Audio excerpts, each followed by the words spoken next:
did you have to do to audition for Stomp?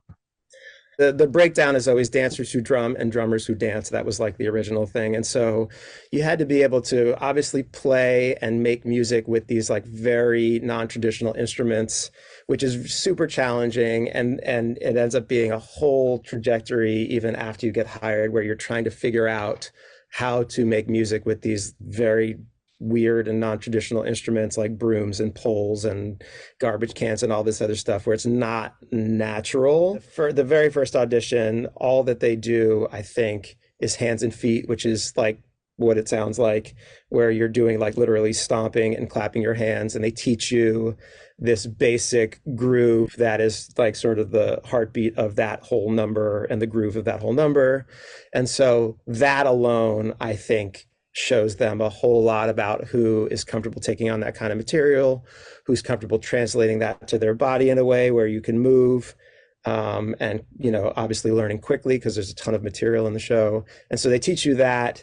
And then also within that first audition, you go into and you solo. And so you have to basically use your own creativity and your own way of, you know, figuring out and improvise rhythmically, et cetera. And you go into the middle of the semicircle and you do basically like a 4-bar improvised solo, which is pretty heavy to go in. Like it's, you know, people sitting at this table and just kind of watching and, you know, and being cool Stomp people, because the Stomp people are already cool, especially from the outside looking in, and you're trying to be cool and you're trying to be this whole thing.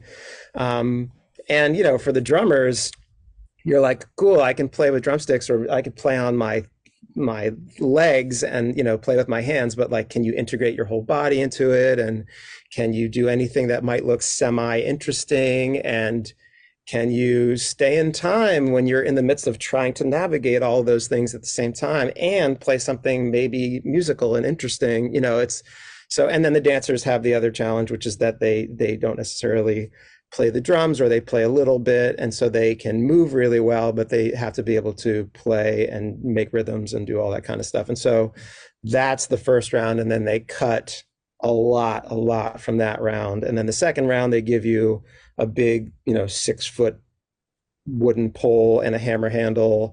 And then it starts to get really nuts, because then there's like much more coordination that starts to happen. And are you slamming the pole on the ground? Are you hitting the pole with a hammer handle? Are you stomping your foot? Are you stomping your left foot, your right foot? It's like, are you lifting, you like throw up the poles and hit them and they get a tone? Like, it starts to get complex pretty quickly.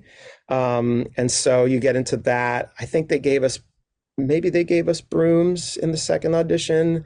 And then in the third and final audition, you do all of those things again. And then they just keep adding on, where they give you garbage can lids that you hold on your hands, and you have to do some movement with that. And they just start to get into more and more of the show and start to sort of like try to pull out more and more people's personalities and see where they might fit. And so that's it.